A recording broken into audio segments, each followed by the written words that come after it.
welcome back to another video. If you're new here, g'day, my name's Mark and I like to make content on YouTube regarding body repairs, restorations and resprays. That can be anything from your basic painting a bumper all the way to a full restoration, full bare metal, rust repairs, you name it. Now, in this video, I'd like to touch base on the big topic or the big question which a lot of people may have when they're wanting to do a big project like a full bare metal respray on their own and they've never ever had the experience like prior. They want to jump in, save themselves a bit of money and do it all themselves. Well, in this video, I'll be covering quite a few different topics, everything from which primer you should get, through to the sandpaper grits which you'll need and which one suits what application, and also the types of paints which are available on the market, which one you should choose for your kind of job, etc. This may be a pretty long video and I'll try and cover as much information as I can. So yeah, with that said, let's jump straight into it. To give you a bit of context in regards to my background as a spray painter and panel beater. So a lot of my experience come from the accident repair industry, where I spent probably between that 8 to 12 years doing smash work. It was at that time where I basically felt that I had learned everything I was going to learn in that industry, because it was the same stuff every day, you know. So I felt that I wanted to progress as a spray painter. I needed to leave the smash industry and go into vehicle restoration. And it's a constant learning process. Things change all the time. There's different ways, different products, which are always changing and different methods. And it takes time for people to realize that a certain way doesn't work as well as something else. So things get changed, products get changed, ingredients in primers and fillers change to suit the ever-growing vehicle restoration process. I felt that it was a good idea to basically break down everything in different selections of categories, which will help someone like yourself that maybe hasn't had many years in a smash shop or resto shop and you want to do everything yourself. All right, so the first topic is your primers. There's 3 main primers out there, and each primer has its main use. And the first one is a Etch primer. Now, I've actually made a dedicated video regarding Etch primers and Epoxy primers, which one you should choose for your application. That video will be linked down in the video's description. Please go check it out. It will save me covering a lot of information in this video. So we're going to be talking mainly about high build primers and Epoxy primers. Now, let's say that you've had your car sandblasted, acid dipped, paint stripped. There's quite a few different ways to bare metal a car. We're not going to get into too much of the different ways and why, the pros and cons, etc. of either of those. Let's say that you've got your car, it's in bare metal. Let's start from there. So I highly recommend using a epoxy primer, a 2K epoxy primer, which is sprayed out of a spray gun. There are aerosol versions. Obviously, if you're doing such a large project like a car, then aerosol cans aren't really suitable. So you want to be sealing down the bare steel to prevent the moisture from the air, creating rust on your panels underneath the paint. So you got to think about, how do we prevent a panel from rusting? So there's a lot of technical, scientific kind of stuff which goes into it, like humidity, moisture in your airline, moisture in the air, and how to prevent a lot of those things. What types of cleaners should you be using to wipe off the moisture off the panels? Like Prepsols and wax and grease removers aren't really suitable. You really got to use a high alcohol liquid like acetone, methylated spirits. There's quite a few different ones out there. A lot of different brands, as an example, like Resto Finish has a metal cleaner. There's quite a few different products out there. So ideally you want to be cleaning the surface, making sure that there's not going to be any moisture and stuff in the air, on the panels, etc. You want to be keeping all your hands like covered using like rubber gloves. Now, there's a big key reason behind covering your hands when you're touching bare steel. Now, the oil on your fingers will actually transfer onto the steel and actually leave rust or actually cause rust on the panel. So that's why gloves are really important.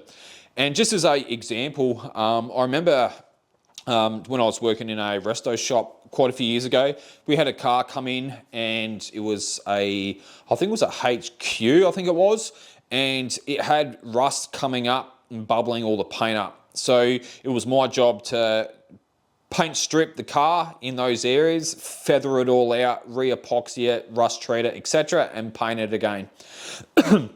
And I remember when I paint stripped it, there was really defined fingerprint rust marks on the panel where someone's obviously put their hand on their car, they haven't cleaned it, and they've gone and painted straight over the top, or in this case, they put their body filler straight over the top.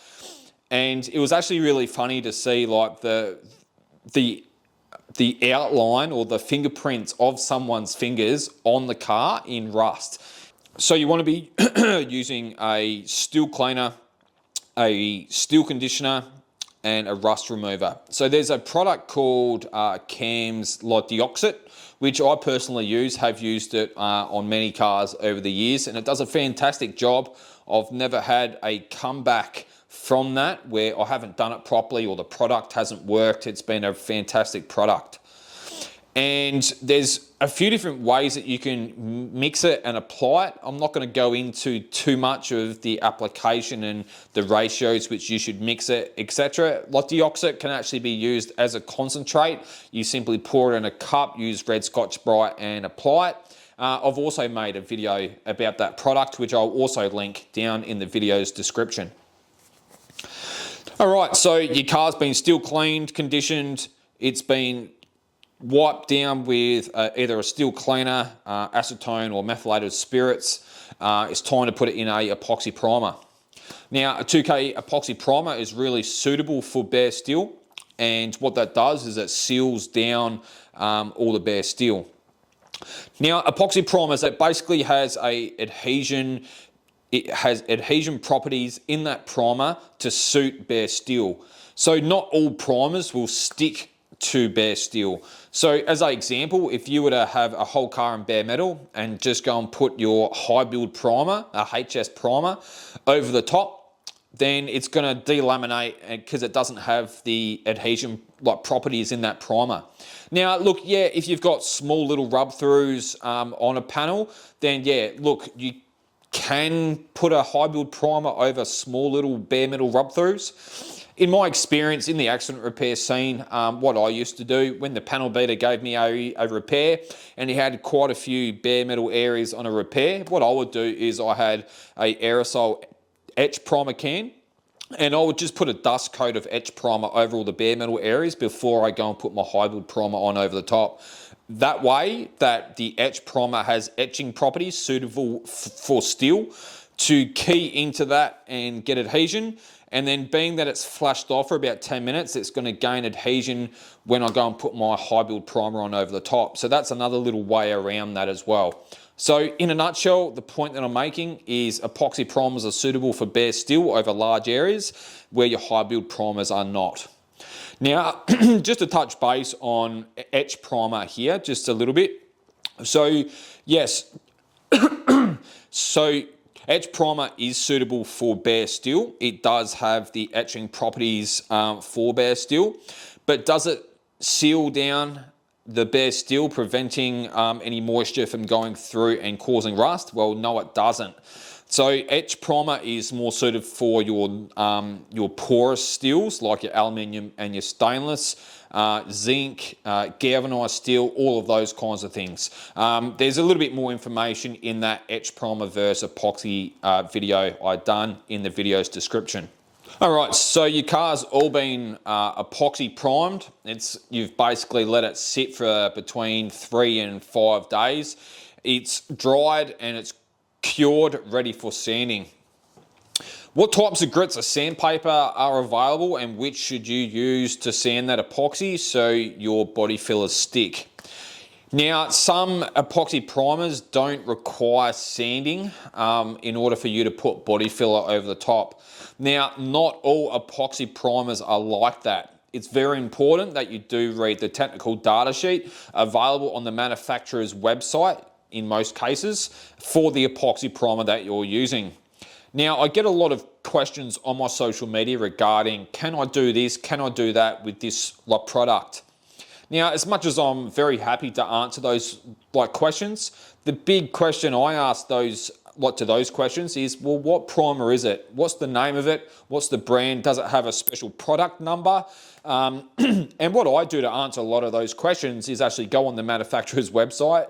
I look at the technical data sheet and I read it and I give the person the answers. Now, it's very important that if you're using a product which you've never used before, that you go on the manufacturer's website and you do read the data sheet, because it will tell you pretty much everything that you need to know about that product, the flash times, the mixing ratios, what grits the substrate needs to be sanded with, what sandpapers you can sand that primer with or that product with.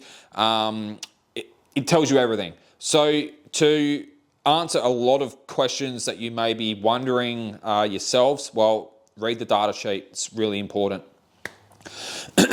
All right, so you've basically epoxied your car.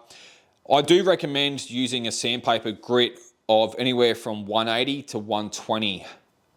What this will do, providing that you've put enough coats of epoxy primer on your car. Now, again, read the data sheet for the epoxy primer that you're using, because it will recommend the amount of coats, the mixing ratio, the reducer amount that you should be putting in the primer, and then how many coats to suit that mixing ratio. Because the more reducer you put with a primer, the thinner it is, which means the less film build you're getting on your car.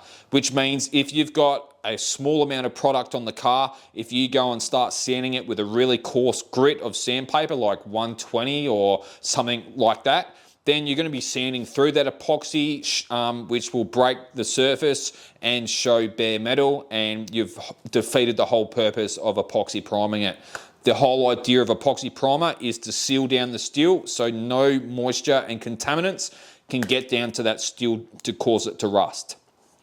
So I do recommend 180 or 120.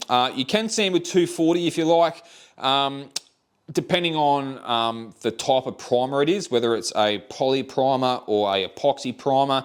Some different brands and some mixing ratios will actually sand better than others.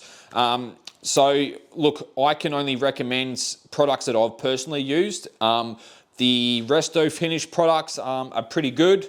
The poly primer can be pretty hard to sand, so can the epoxy primer, mixing it without much reducer. So obviously the more reducer you put with the primer, the more it flows out and gives you a flatter finish. But then again, your air pressures also come into that, the distance away, the speed you're going. There's a lot of factors which go into getting a flat finish.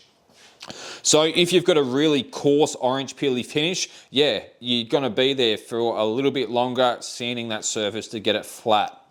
So again, read the data sheets, maybe do a test panel, spray out the primer or product that you're using, get the feel of it, see how it lays down, make sure your gun's dialed in correctly before you go and tackle the big project. That is pretty important. All right, so you've sanded down your epoxy primer with either 180, 120 or 240. You've blown it all off, you've cleaned it, it's ready to start having some repairs done. Now there's two ways that you can repair your car. One way is a lot faster than the other, and that is obviously using body fillers. The other way is hammers and dollies and all of the above. Now, in most panel shops, they charge an hourly rate to do a car, and it can be very time consuming to do steel work on a car, whether that's hammering and dollying, cutting panels off, welding them on, etc. It can get very pricey for a panel shop to do that. The last resto shop I worked at before COVID, one of the panel shop's really good friends has a E-type Jaguar.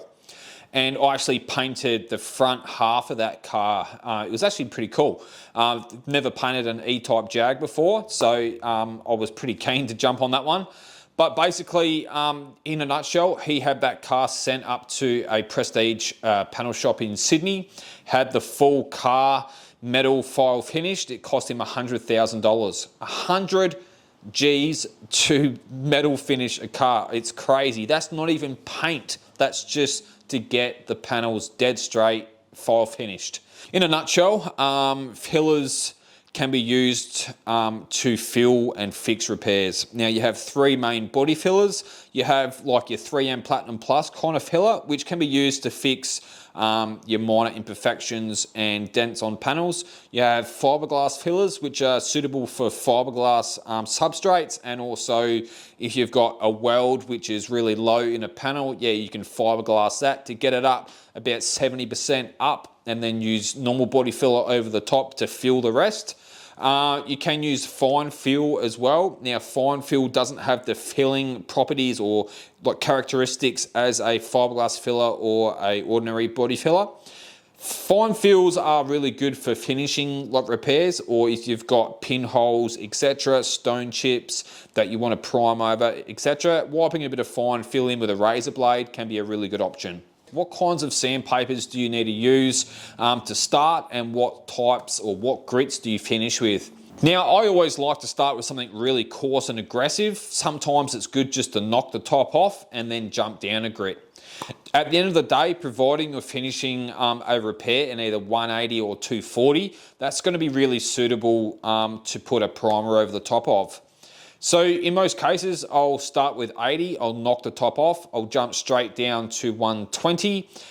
Between the two grits and between changing down the grit, I'll always use a charcoal guide coat over that filler. And what I'm doing by jumping down the grit is I'm sanding the previous sanding scratches out of that repair. So if you start with 80 and you jump down to 120, you guide coat it, you're sanding the 80 grit scratches out. Then you guide coat it again, and then you jump down to 180. Well, then you're sanding the 120 grit scratches out. And you do that all the way down to 240 or 180, and that is suitable for primer. All right, let's talk about the primers which you should be using to cover all your filler repairs. So there's two main primers which I recommend. If you're doing accident repair kind of work, you've got a couple little dents here and there that you've fixed, and you don't have the time to use a epoxy over the top, then yeah, sure, a high build primer is really suitable. Now, there's one thing that you got to keep in mind with primers. Now, epoxy primers are completely different to high build primers. They're suitable for sealing down a substrate, whether that be bare steel or body fillers, where your high build primers are very similar, but they are porous. Very similar to a 1K primer, similar in regards to their porous. So if you've got a repair and you prime it and you go and throw it outside in the rain, well, over time, the water is going to seep through down through that high build primer. So the only primer that is suitable for sealing down the substrate is a epoxy primer. So epoxy primers are more suited for like your restoration kind of work, where your high build primers are more suited for your accident repair kind of repairs. All right, so let's say you've used your epoxy primer over all your repairs on your restoration project. What grits of sandpaper should you use to sand that epoxy to put it in a high build primer? Well, I do recommend two main grits of sandpaper for that. You've either got 180 or you've got 240. They're really good to be sanding down your epoxy primer for high build. Let's say you've got a really tight spot in a corner somewhere where you can't get your sandpaper, but you can shove some red Scotch-Brite or something like that inside. Well, red Scotch-Brite is going to be perfectly fine, and enough coarseness on that to key up the surface for your high build primer. All right, so your surface is all been sanded down with either 180 or 240. You've blown it off, you've cleaned it with a wax and grease remover or Prepsol. You've made sure that you've masked it all up, you've filled up any holes in your paper or plastic. It's time to put it in a high build primer. So there's many high build primers available on the market. They all have their different qualities and of course their different prices. They all pretty much do the same thing, but again, it's very important that you do choose the correct high build primer. Now, there's some information which I like to share in this video. Now, I'm not going to name brands, but I will let you guys know that there are primers on the market which are designed for accident repairs, and there's some which are designed for restorations. Now, the main difference between the two is, well, an accident repair job generally gets primed, say, on Monday, it gets sanded and painted on Tuesday. That's pretty much the time frame which you've got to sand it and paint it, or you need to reapply more primer on top of that primer before you can sand and paint it. So they have a term called, I think it's called recoating. So basically you either need to sand it and paint it in a special time frame, or else you need to sand it and re-prime it again. I know I just touched base on that, but there are primers like that, but there are also high build primers which are suitable to be primed on a car. You can push the car to the side, you can let it sit for a month if you wanted, and then sand and paint it. So if you're looking at different primers for your car, make sure that you do your research, ask some questions from the manufacturer or the place that you're buying it from.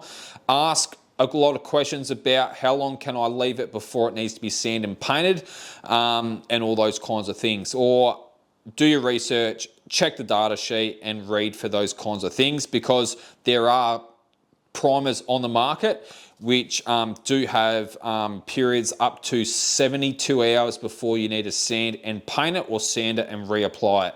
So yeah, do your research, it is important.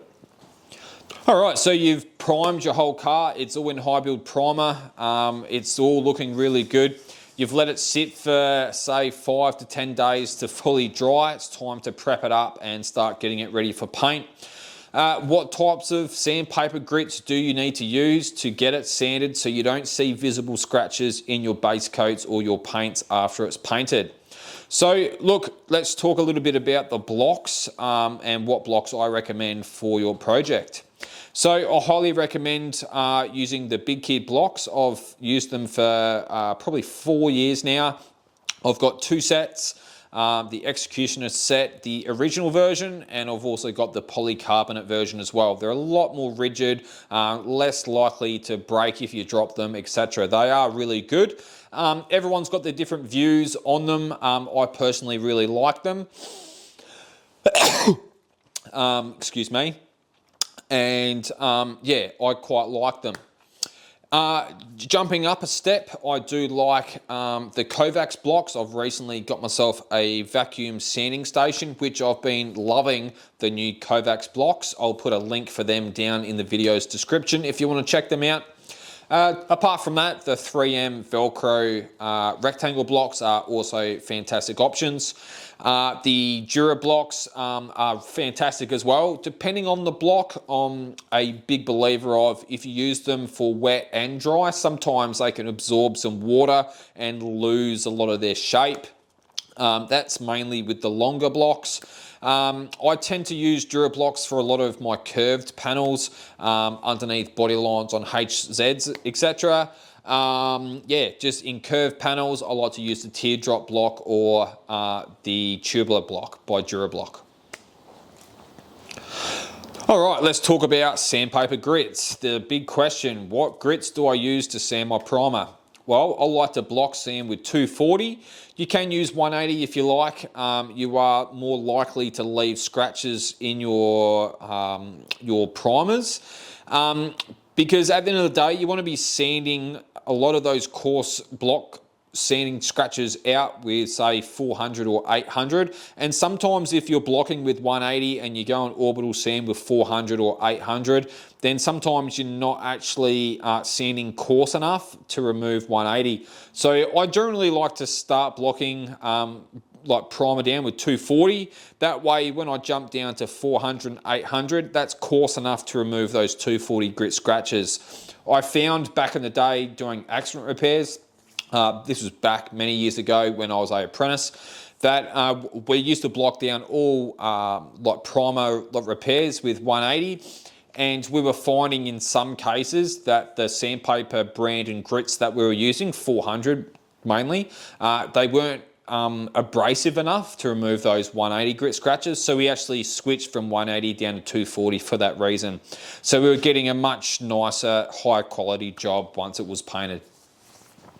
So block with 240, finish your 240 in 400. The 400 is going to remove those 240 grit scratches. And then if you want, you can block with 800 as well, wet or dry, it's up to you.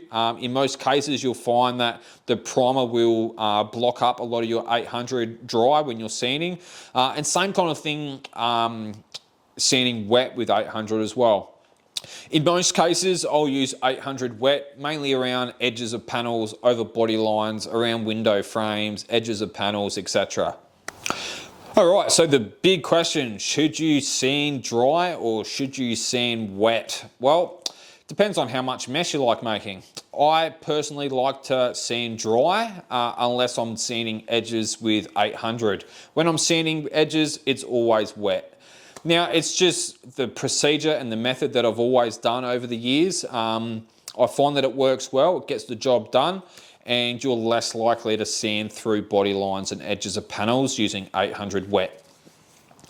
Now look, yep, you can sand your primer from start to finish all wet if you like. I believe that it can cause a hell of a lot of sloppy mess, and it can be a bit of a pain to clean up afterwards. And wet like primer can actually dry, and it can be really hard to remove, especially down in a real tight corner in like a drip rail or somewhere like that. Then yeah, if you've got like a really tight little crevice and you've been sanding wet, then a lot of the sanding residue and water can get caught down in those areas. And if you don't wax and grease remove and clean the car properly prior to paint, you can paint over that dust on the panel, and that can cause delamination later. So that's the main reason why I prefer to sand dry before paint. All right, so you've sanded down all your panels, it's all prepped up. I hope that you've been thinking about what color that you're wanting to paint your car, and you've got pretty much 3 different options of paints available. Now, if you've been following along and following everything I've been talking about in this video regarding 2K products, well then I hope that you're not looking at painting your car in a 1K acrylic, because 1K paints aren't suitable for 2K like products. You either want to paint it in 2K or you want to paint it in 1K, and you follow the methods of 1K paints through the whole process. That's 1K primers, 1K paints, 1K like clears, etc. Now, I'm not going to go into everything about the benefits between 1K and 2K like products. In my experience, I've only ever painted acrylic once. It was a mate's XY or XW, something like that. He wanted me to paint his engine bay, and he wanted it to be painted in like 1K acrylic. And I told him, look, it's not going to be really glossy. You need to polish it a lot afterwards. You need to be applying multiple, almost excessive coats of the clear in order to sand it and polish it and still have enough film build of the clear on the car. And he said, nah, look, my grandpa's car's been painted in acrylic. It's been painted years. It looks fantastic. It's glossy as, etc. Yeah, look, the car sits in your grandpa's shed for 9 times out of 10. So it's not exposed to UV rays from the sun, which can cause it to fade, lose color, lose gloss, etc. So I painted his engine bay. I tried telling him, look, if you want a nice glossy finish, then paint it in a 2K. Yeah, so I ended up painting it in 1K, put I think about 6 or 8 coats of clear on it. It was really glossy and off the gun. Everyone was happy. Then I got a phone call a couple of days later saying that it's lost all its guts, it's dropped off, it's not glossy anymore. And I said, well, that's the difference between 1K and 2K paints. So you've got two main options with 2K paints. You can go what they call DG, which is basically a two-part paint. You've got your pigment and you've got a hardener. When you paint it, it stays glossy, hence the name direct gloss. That's what DG stands for. Then you've got the option of going COB, which stands for clear over base. And what are the benefits with choosing one over the other? So DG is mainly used for like commercial uses, painting taxis, high aces, all those kind of commercial kind of jobs. Or maybe you're wanting to paint your car and you want to be as cheap as possible with the paint. Well, going down the DG route is going to be cheaper. It's a lot faster to paint too. In most cases, 2 to 3 coats is all you need. But the problem with going DG is, yep, it's cheaper, but it doesn't have the UV properties of the paint. Now, there's a main reason behind that, and that is the DG paint has open pigment, which means the pigment is exposed, and that's where you get the gloss from. Due to the pigment type and the hardness used, when it dries, it stays glossy off the gun.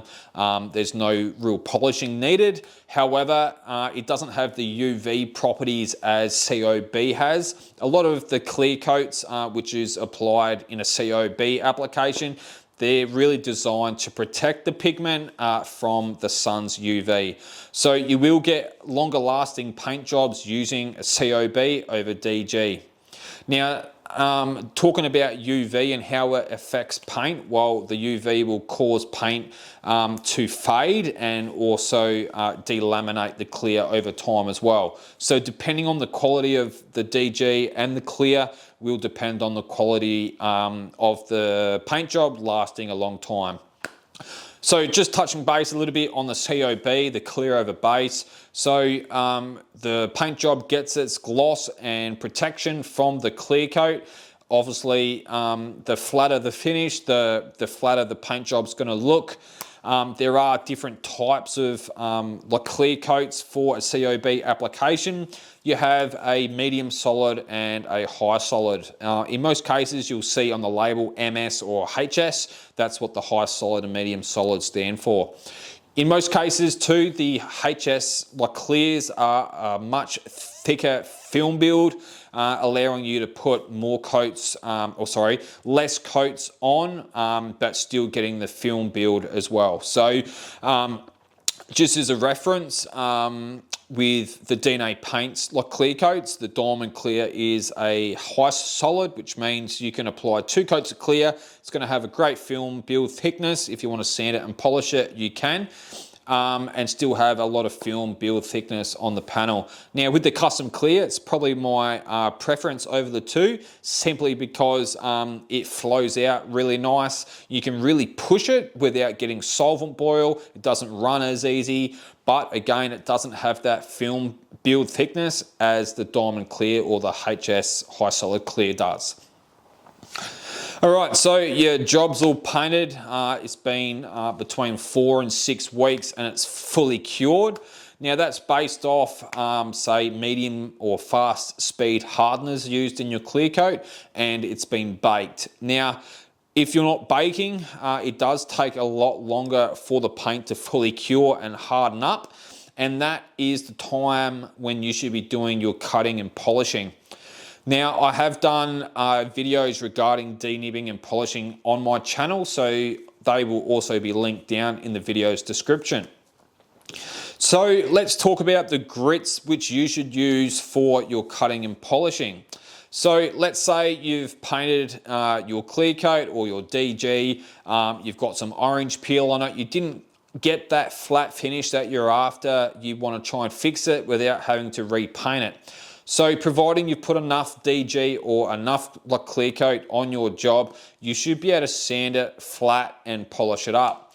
Now there's a multitude of different sanding grits which you can use. Depending on how flat the finish is, determines, in my opinion, what grit you should be starting with.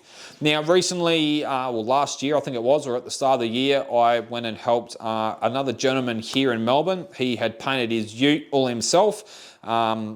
And he'd done a fantastic job, However, the clear coat was rather orange peely, and I went and gave him a hand to get it all dialed in and show him the process of sanding and polishing.